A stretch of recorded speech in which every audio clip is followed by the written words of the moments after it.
CR પાટીલનો બંગલો જોયો છે કોઈએ? કોઈ જોયો છે? કોઈ જોયો છે? હું તો બધાને વિનંતી કરું છું, અમથે અમથા સ્પેશિયલ બહારથી જોવા જાજો, તમારું દિલ ખુશ થઈ જાય ને એવો 100 કરોડનો બંગલો સીઆર પાટીલે બનાવ્યો છે. એના ટોયલેટની અંદર ફિલ્ટર પાણી આવે છે. ભલે તમે દાંત કાઢો પણ કન્ફર્મ ન્યૂઝ છે.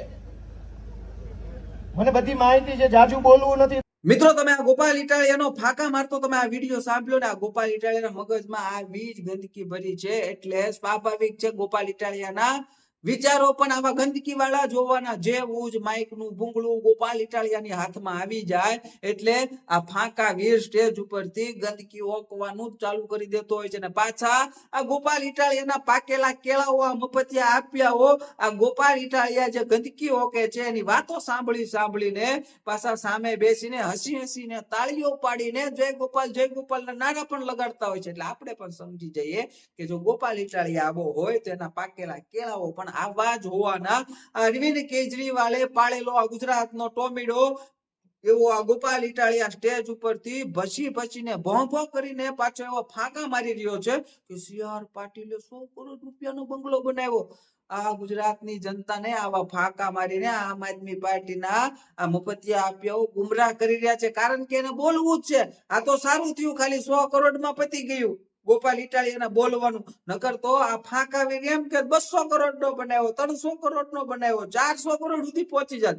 કારણ કે આ લોકોએ ફાંકા મારીને આ ગુજરાતની જનતાને મૂર્ખ જ બનાવી છે. પાછો અરવિંદ કેજરીવાલનો ટોમેડો ગોપાલ ઇટાલિયા આટલેથી તો અટકતો નથી. પાછો કે સીઆર પાટીલે જે બંગલો બનાવ્યો એ બંગલાના ટોયલેટમાં ગોપાલ ઇટાલિયા એવું કહી રહ્યો છે કે ટોયલેટમાં ફિલ્ટર વાળું પાણી આવે છે. એલા ટોયલેટમાં ફિલ્ટર વાળું પાણી હોય કે સાદું પાણી હોય, અને એ બીજી વાત કે ટોયલેટમાં ફિલ્ટર વાળું પાણી યુઝ કરીને માણસને જાવું છે ક્યાં? પણ આ ગુજરાતની જનતાને આવી જ રીતે આવા ગંદકી વાળા વિચારો સંભળાવીને આ ગુજરાતની જનતાને મૂર્ખ બનાવવાના પ્રયાસો આ આમ આદમી પાર્ટીના નેતાઓ કરી રહ્યા છે. હવે તમે જ મને જણાવ્યા ગુજરાતની જનતા કે ભાઈ કયા માણસ ટોયલેટની અંદર પણ ફિલ્ટર વાળું પાણી વાપરે? ભાઈ આ વાત કેવા જેવી વાત છે. અને આ આમ આદમી પાર્ટીનો પાછો ધારાસભ્ય છે ગોપાલ ઇટાલિયા, સ્ટેજ ઉપરથી આવી વાતો કરી રહ્યો છે જેમ કેમ ગોપાલ ઇટાલિયા સીઆર પાટીલ સાહેબના બંગલાના ટોયલેટનો પાણીની એકાદ બોટલ લઈને 2 દિવસ કેમ પીધી હોય અને પછી એના પછી અનુમાન લગાવ્યું હોય કે, પરંતુ આ ગુજરાતની જનતાને આ ગોપાલ ઇટાલિયા એ વાત ક્યારે નહીં જણાવે કે એનો માલિક અરવિંદ કેજરીવાલે લોકોના પૈસે, સરકારી પૈસે, લોકોના ટેક્સના પૈસે 52 કરોડ રૂપિયાનો શીશ મહેલ બનાવ્યો. અને એ શીશ મહેલ બનાવ્યો એના હરેક ટોયલેટની અંદર એક ટોયલેટમાં 12 લાખ રૂપિયાની ટોયલેટ સીટ મુકાવડાવી હતી. અને એ ટોયલેટ 12 લાખની ટોયલેટ સીટ ઉપર બેસીને આ ગોપાલ ઇટાલિયાનો માલિક અરવિંદ કેજરીવાલ સવારનું કામ પતાવતો. અને આખા ટોયલેટની અંદર એવી ઓટોમેટિક સિસ્ટમ ઊભી કરવામાં આવી હતી કે એક ચાપ દબાવો એટલે પાણી બંધ થઈ જાય, ટાઢું, ગરમ, હવા આવે ગરમીમાં, એટલે XYZ બહુ બધી એવી સુવિધાઓ ખાલી ટોયલેટમાં અરવિંદ કેજરીવાલે ઊભી કરી હતી.